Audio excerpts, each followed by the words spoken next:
दिन एक नया अवसर है कुछ अच्छा करने का, कुछ सीखने का और खुद को थोड़ा और बेहतर करने का। नया दिन, नई सोच है, ये एक नई शुरुआत। सुप्रभातम, स्वागत है आपका इस विशेष कार्यक्रम में। मैं हूं किरण भारद्वाज।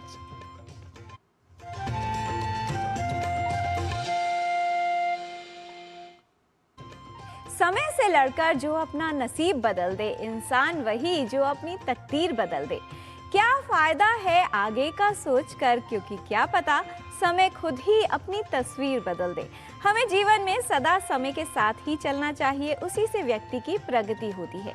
आइए जान लेते हैं क्या है आज की तिथि, वार और नक्षत्र, और इसके लिए देख लेते हैं आज का पंचांग। आज का पंचांग योगाब्द 5128, विक्रम संवत 2083, शक संवत 1948, उत्तरायण चैत्र मास शुक्ल पक्ष त्रयोदशी तिथि मंगलवार, पूर्वा फाल्गुनी नक्षत्र। आज का दिन सभी के लिए मंगलमय हो। विचार से मार्ग बनता है और व्यवहार से जीवन। धर्म के मार्ग पर चलकर ही जीवन की वास्तविकता को पहचाना जा सकता है। जीवन में अपना लक्ष्य प्राप्त किया जा सकता है। जो सभी के लिए कल्याणकारी हो वही धर्म है। श्रूयतां धर्म सर्वस्वं श्रुत्वा चैवावधार्यताम् आत्मनः प्रतिकूलानि परेषां न समाचरेत्। जीवन को श्रेष्ठ बनाने के लिए सदैव उत्तम और अनुकरणीय बातों को सुने तथा उनका पालन करें। जो व्यवहार हमें स्वयं के लिए अच्छा न लगे, वैसा व्यवहार दूसरों के साथ कभी न करें। To lead a noble life, always listen to and follow what is virtuous and worthy of practice. Never treat others in a way that you would not consider good for yourself. प्राचीन काल से ही सनातन धर्म के विकास में मंदिरों, मठ और साथ ही तीर्थ स्थानों का विशेष योगदान रहा है। उसी समय से तीर्थ यात्रियों में मोक्ष की प्राप्ति के लिए जिज्ञासा रही है। इन्हीं मोक्ष प्राप्ति के लिए सनातन धर्म में 7 तीर्थ स्थानों अर्थात 7 पुरियों का विशेष उल्लेख मिलता है। आइए देख लेते हैं इसी पर आधारित।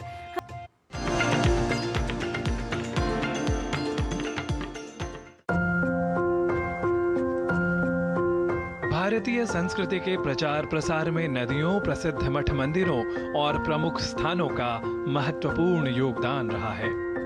सनातन धर्म में नदियां, पर्वत एवं वन सदैव पुण्यप्रद एवं दिव्य स्थल कहे गए हैं। प्राचीन काल से ही तीर्थ यात्रा भारत की एक परंपरा रही है, जिससे तीर्थ यात्रियों और तीर्थ स्थलों का काफी विकास भी हुआ।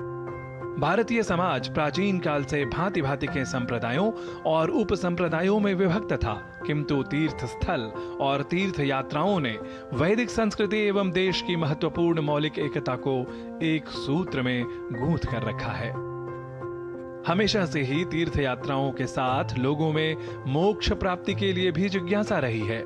मोक्ष प्राप्ति के लिए सनातन धर्म में 7 तीर्थ स्थानों अर्थात सप्तपुरियों का वर्णन मिलता है, जिसे मानव शरीर में चक्रों के अर्थात मूलाधार, स्वाधिष्ठान, मणिपुर, अनाहत, विशुद्धि, आज्ञा व सहस्रार इनके प्रतिनिधि के रूप में स्वीकारा जाता है। पुराणों में 7 मोक्षदायिका पुरियों का वर्णन किया गया है, जहां निवास करने या यात्रा करने से लोगों को जन्म जन्मांतर से मुक्ति अर्थात मोक्ष की प्राप्ति होती है। गरुड़ पुराण में भी जीवन के बाद की यात्रा और मोक्ष के साधनों के अंतर्गत इन पुरियों का वर्णन प्राप्त होता है। अयोध्या, मथुरा, माया, काशी, कांचीरवंतिका, पुरी द्वारावती चैव सप्तैता मोक्षदायिकाः। सप्तपुरियों में सबसे पहला नाम अयोध्या धाम का आता है। सरयू नदी के तट पर बसी अयोध्या श्री राम की जन्मभूमि है। श्री राम को धर्म, मर्यादा और आदर्श जीवन का प्रतीक कहा गया है। यहाँ की पावन भूमि आत्मा को शुद्ध कर देती है। आज भी राम नाम का जाप अयोध्या की हवा में घुला हुआ अनुभूत होता है। दूसरी पुरी है मथुरा नगरी, जिसे भगवान श्री कृष्ण की जन्मभूमि के रूप में जाना जाता है। यमुना नदी के किनारे बसी मथुरा भक्ति, प्रेम और आनंद का केंद्र है। यहाँ की गलियों में कृष्ण लीलाओं की कहानियां आज भी जीवंत हैं। माना जाता है कि मथुरा की भूमि पर की गई भक्ति सीधे भगवान तक पहुंचती है। तीसरी पुरी है माया नगरी हरिद्वार, जिसे हरि का द्वार और गंगा द्वार भी कहा जाता है। यह वह स्थान है जहां गंगा नदी पहाड़ों से उतरकर मैदानों में प्रवेश करती है। हरिद्वार को आत्मा की शुद्धि का द्वार माना जाता है। गंगा स्नान और हर की पौड़ी की आरती मन को अद्भुत शांति देती है। वाराणसी अर्थात काशी है चौथी पुरी। वाराणसी को भगवान शिव की नगरी कहा जाता है। सप्तपुरियों में काशी सबसे अधिक प्रसिद्ध है। ऐसी मान्यता है कि काशी में मृत्यु होने से सर्वतः मोक्ष की प्राप्ति होती है। यही कारण है कि काशी को मोक्षदायिनी नगरी कहा जाता है। यहाँ जीवन और मृत्यु दोनों को बेहद सहज भाव से स्वीकार किया जाता है। पांचवी पुरी है कांचीपुरम, जो दक्षिण भारत का प्रसिद्ध तीर्थ स्थल है। सप्तपुरियों में कांचीपुरम भी अत्यंत प्रसिद्ध स्थल है। इसे मंदिरों का शहर कहा जाता है। कांची ज्ञान, भक्ति और वैराग्य का केंद्र रही है। शंकराचार्य से लेकर अनेक संतों ने इसे साधना की भूमि माना है। छठी पुरी है अवंतिका अर्थात आज का उज्जैन, जहां महाकालेश्वर ज्योतिर्लिंग स्थित है। शिप्रा नदी के तट पर बसा उज्जैन समय और मृत्यु के देवता महाकाल की नगरी है। यहाँ मृत्यु को भी एक उत्सव और नए आरंभ के रूप में देखा जाता है। सातवीं और अंतिम पुरी है द्वारका, जो भगवान श्री कृष्ण की राजधानी रही है। समुद्र के किनारे बसी द्वारका भक्ति, त्याग और कर्तव्य का संदेश देती है। ऐसा माना जाता है कि द्वारका में किया गया भगवत स्मरण और साधना से आत्मा को मुक्ति प्राप्त होती है। ये 7 नगरियां या पुरियां उत्तर से दक्षिण और पूर्व से पश्चिम तक भारत की आध्यात्मिक और भौगोलिक एकता को दर्शाती हैं। इन स्थलों को शास्त्रों द्वारा मोक्ष पुरियों के रूप में प्रतिष्ठापित किया गया है। निश्चय ही यहाँ भक्ति पूर्वक की गई यात्रा आध्यात्मिक उन्नति और मुक्ति का मार्ग प्रशस्त करती है। नारायण दत्त मिश्र के साथ गिरीश मिश्र की रिपोर्ट, डीडी न्यूज।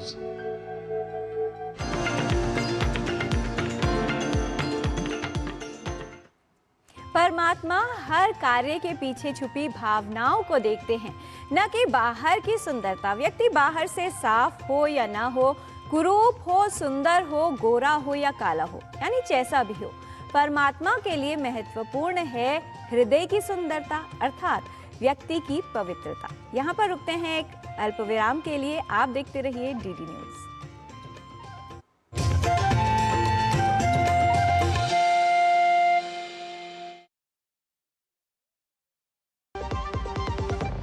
महाशय धर्मपाल जी के 130वें जन्मदिन पर MDH मसालों पर पाइए 10% एक्स्ट्रा।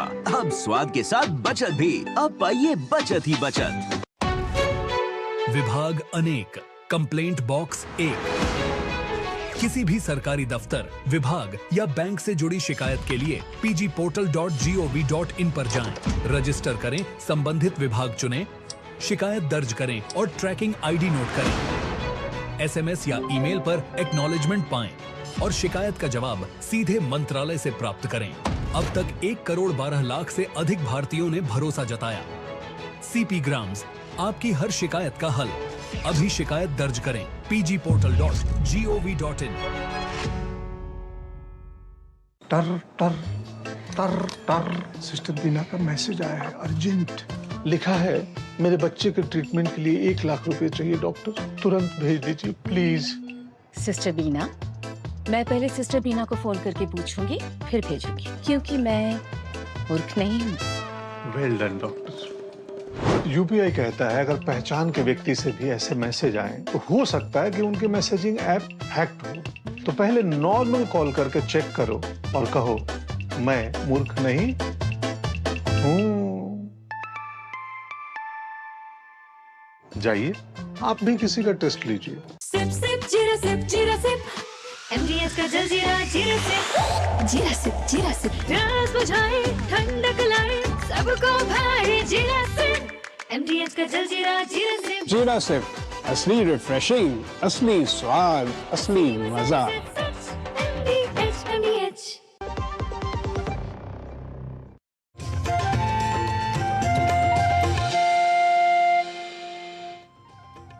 ब्रेक के बाद आपका स्वागत है। स्वस्थ रहने की प्राकृतिक यात्रा में हम आपके लिए लेकर आए हैं स्पेशल हेल्थ सीरीज, जिसमें स्वास्थ्य को समग्र दृष्टिकोण में दिखाया जाता है। जीवनचर्या में बस थोड़ा सा बदलाव और आप भी कर सकते हैं बीमारियों से बचाव। तो आइए चलते हैं योग 360 में प्राकृतिक रूप से स्वस्थ रहने के लिए।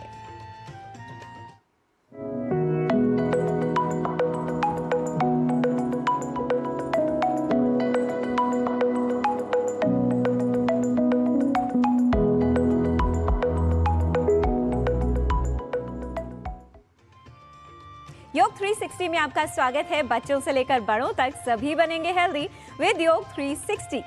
क्या आपके साथ कभी ऐसा हुआ है कि आप चैन की नींद सोना चाहते हो, लेकिन किसी के खर्राटों ने आपकी नींद उड़ा दी? अगर रात को आप खर्राटे लेते हैं या फिर किसी और के खर्राटों से परेशान हैं, तो आज का ये सेगमेंट आपके लिए ही है।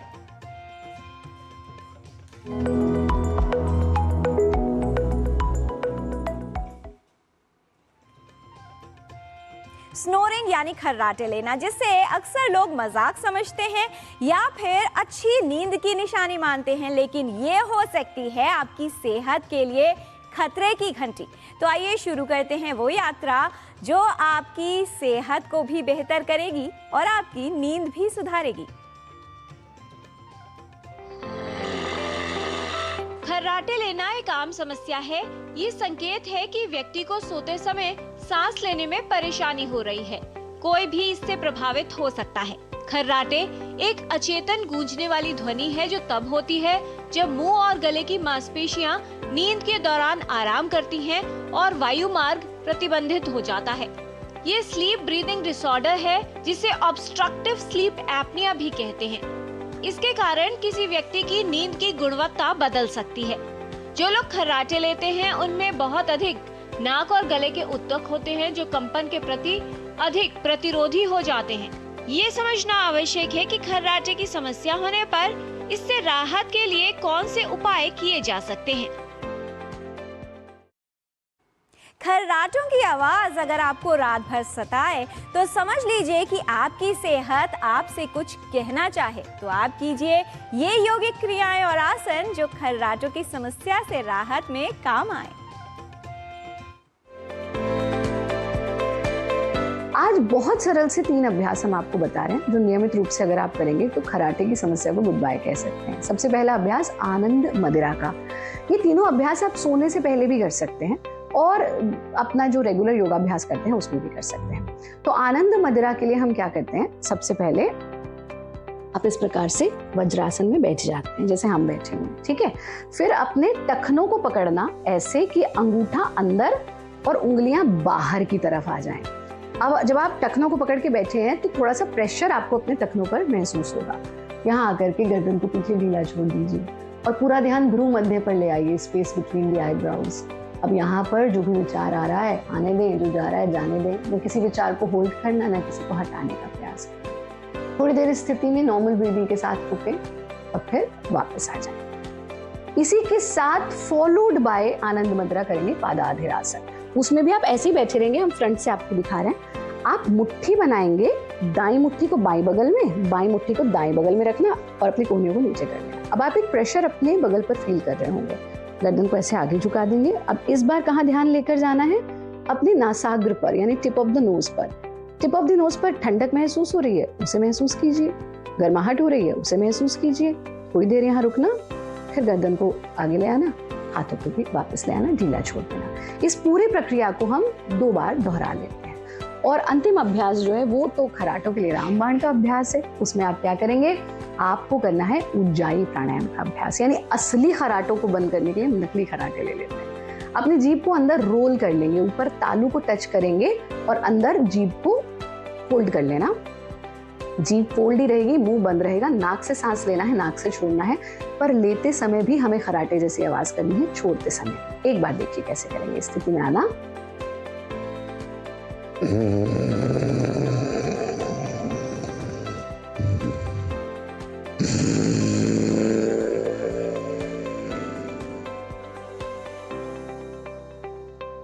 इस प्रक्रिया को अब 5 से 7 बार दोहरा लीजिए। आँख खोलने की जल्दी नहीं करना। जब आप 5 से 7 बार कर लें, थोड़ी देर रुके, फिर आँख खोली। इसको करते समय आपको धसका उठ सकता है, खांसी हो सकती है और बहुत महत्वपूर्ण चीज बलगम भी निकल सकता है, तो उसको अंदर नहीं लेना है। बलगम आए तो उसको स्पिट आउट कर दीजिए। नैपकिन रखिए, हैंकी रखिए। ये सरल से काम आपको करने हैं। आप नियमित रूप से अगर सोने से पहले इन कामों को करते हैं तो आप देखेंगे कि बहुत ही जल्द खराटों की समस्या भूतपूर्व हो जाएगी।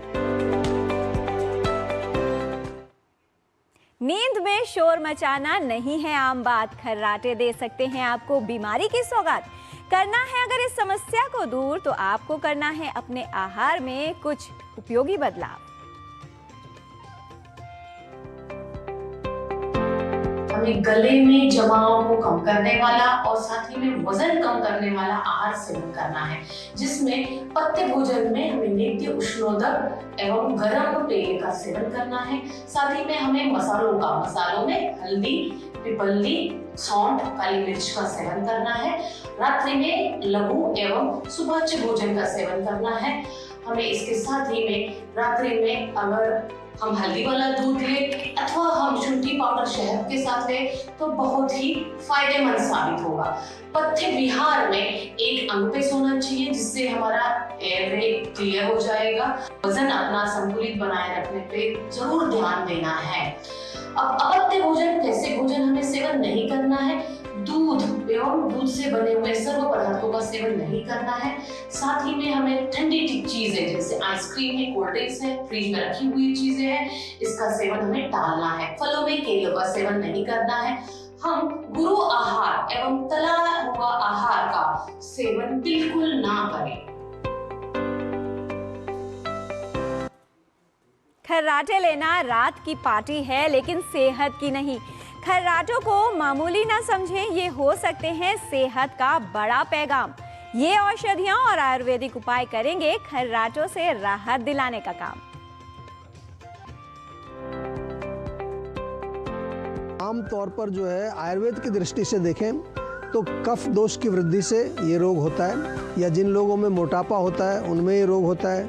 अगर हम औषधि की बात करें, चिकित्सा की बात करें, तो त्रिकटु चूर्ण बहुत सरल औषधि है। सौंठ, मिर्च, पिपली यानी कि काली मिर्च, ये तीनों का मिक्सचर त्रिकटु के नाम से मिलता है। सुबह शाम आधा चम्मच सुबह, आधा शाम को शहद में मिला करके खाने से बहुत लाभ मिलता है। इसके साथ आपको ध्यान ये रखना है कि शाम को सोने से पहले बहुत अच्छा रहेगा थोड़ा हल्दी वाला दूध पिए और फिर स्टीम करके, और नासिकाओं में, दोनों नासिकाओं में अणु तेल आपको डालना है। 2-2 बूंद अणु तेल डालिए, उससे बहुत फ़र्क पड़ता है। वेट को मैनेज करना है और सोने की जो पोजीशन होती है आपकी स्लीपिंग पोजीशन, उससे भी काफ़ी फ़र्क पड़ता है। जब हम अपनी कमर के बल सोते हैं तो उससे खर्राटे ज़्यादा आते हैं। इसलिए हमें कोशिश ये करनी है कि हमको जो है करवट, बाईं करवट या दाईं करवट सोना चाहिए। वैसे बाईं करवट सोना बहुत अच्छा रहता है। तो इस प्रकार से आप खर्राटों पर काफ़ी कंट्रोल कर सकते हैं। यदि आपको भी खर्राटे आते हैं तो उसे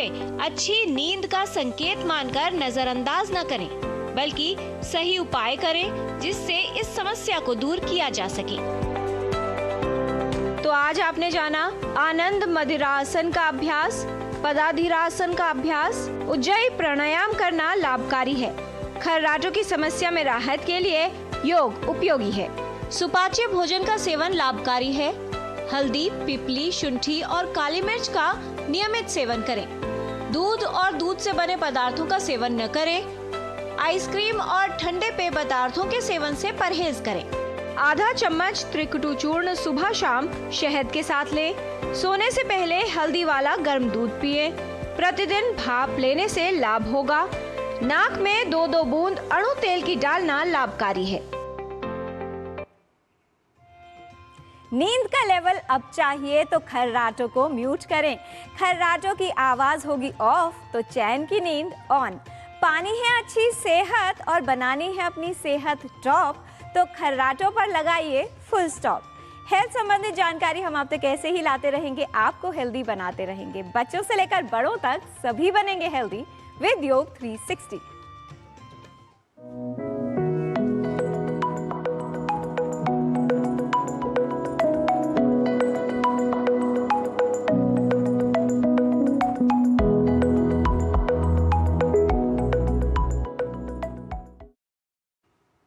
कहते हैं ज्ञान हमारे स्वभाव को बदलता है और ज्ञान को अपने जीवन में लाना हमारे स्वभाव में विनम्रता लाता है।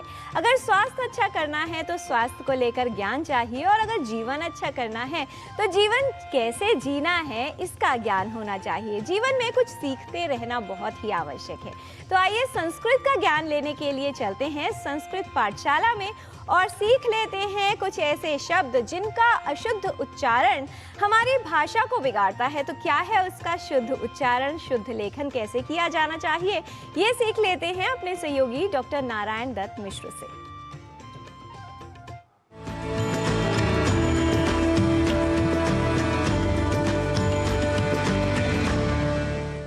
नमोस्तु सर्वेभ्यः संस्कृतानुरागिभ्यः दर्शकेभ्यः। अहं नारायण दत्तः पुनः उपस्थितः संस्कृत पाठशालायाः अभिनवकक्षायां। संस्कृत भाषा सीखने के क्रम में शब्दों के शुद्ध उच्चारण व शुद्ध लेखन के क्रम से आप इन दिनों परिचित हो रहे हैं। आज इसी क्रम को बढ़ाते हैं एक ऐसे शब्द के अशुद्ध स्वरूप को सामने रखकर, और फिर हम आपको बताएंगे कि संस्कृत भाषा में उसका शुद्ध स्वरूप क्या है। देखिए, हिंदी आदि भाषाओं से प्रभावित होकर, बल्कि यह कहें कि संस्कृत की मूल प्रकृति को न जानने के कारण हम में से कई सृजन इस शब्द का कर जाया करते हैं प्रयोग, जो कि है संस्कृत भाषा की, उसके व्याकरण की प्रकृति के सर्वथा प्रतिकूल। वस्तुतः सृज धातु से ल्युट या अन प्रत्यय के प्रयोग के बाद संधि के साथ शब्द व्यवहार होता है सर्जन या सर्जनम का, न कि सृजन या सृजनम का। पर इन दिनों क्योंकि हिंदी आदि भाषाओं में सृजन इस शब्द का इतना प्रयोग, बल्कि दुष्प्रयोग दिख रहा है कि संस्कृत प्रयोक्ता भी संदेह में आ या अनवधान में रह सृजन या सृजनम जैसे प्रयोग ही संस्कृत में शुद्ध मानने लगे हैं। तो हम न करें सृजन या सृजनम का प्रयोग, और ऐसे प्रयोगों को देखते ही सर्जन या सर्जनम यह है शुद्ध स्वरूप यह बताया करें, तो अवश्य ही संस्कृत शब्द परक यह शुद्धि हमें प्रयोग में नहीं मिला करेगी। हाँ, सृजन यह शब्द संस्कृत में भी है, पर वह ल्युट प्रत्यय के साथ नहीं, अपितु शत्रु प्रत्यय के साथ, अर्थात अर्धनकार के साथ, जिसका अर्थ है सृष्टिकर्ता हुआ। तो सृजन और सर्जन के भेद को समझने के बाद, या कहें कि शब्दगत शुद्धि के परिज्ञान के बाद, सृजन और सृजन के भेद को भी रखें अपने संज्ञान में, यह हम आपसे अवश्य ही अपेक्षा करेंगे। और ऐसे ही सृजित शब्द का भी प्रयोग हिंदी आदि भाषाओं में हमें दिख पड़ता है, जबकि इसका शुद्ध स्वरूप तो सृष्ट ही है। यह शब्द के मूल धातु और प्रत्यय के साथ की प्रक्रिया को थोड़ा ध्यान में रखें तो अवश्य ही सृजित का प्रयोग ही हम नहीं करेंगे, चाहे शब्द का हम किसी भी भाषा में जाकर प्रयोग कर लें। वैसे प्रेरणार्थकता के साथ सर्जित यह यथा कथनचित सृजित शब्द के साथ साम्य रखने वाला शब्द अवश्य है, यह भी ध्यान में रखा जाना चाहिए। पर इस ध्यान के साथ इसका संज्ञान अत्यावश्यक है कि हम सृष्ट या तथाकथित सृजित और सर्जित के अर्थगत भेद को समझ सकें। तो आइए आज जाने गए शुद्ध स्वरूपों के प्रति रहे हमारा अधिक अवधान, एक तदर्थ कर लेते हैं कुछ वाक्यों का प्रयोग भी। जैसे हिंदी में कहना हो कि शिल्पकारों की सर्जनशीलता प्रशंसनीय होती है, इसे संस्कृत में हम कहेंगे शिल्पकाराणाम सर्जनशीलता प्रशंसनीया भवति।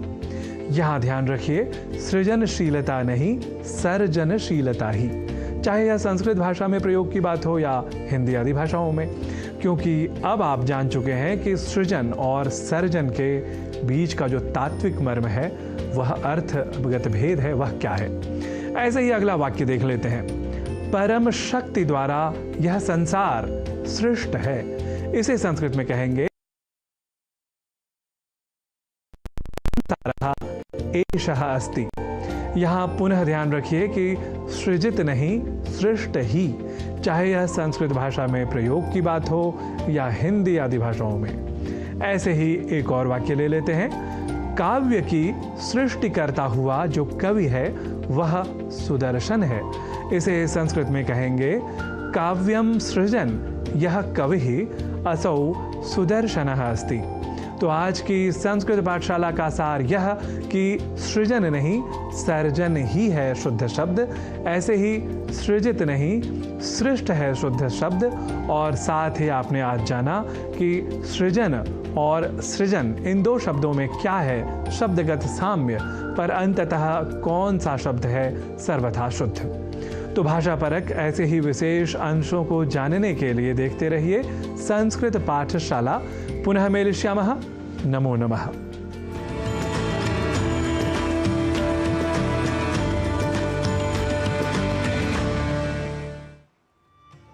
परिवार के साथ धैर्य प्रेम कहलाता है, दूसरों के साथ धैर्य सम्मान कहलाता है, स्वयं के साथ धैर्य आत्मविश्वास कहलाता है और प्रभु यानी ईश्वर के साथ धैर्य आस्था कहलाती है, विश्वास कहलाता है।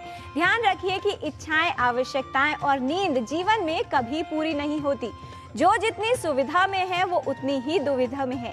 इसलिए धन कमाने के लिए, धन अर्जित करने के लिए मत भागिए, क्योंकि इंसान की आर्थिक स्थिति कितनी भी अच्छी क्यों ना हो, जीवन का सही आनंद लेने के लिए मन की स्थिति अच्छी होनी चाहिए।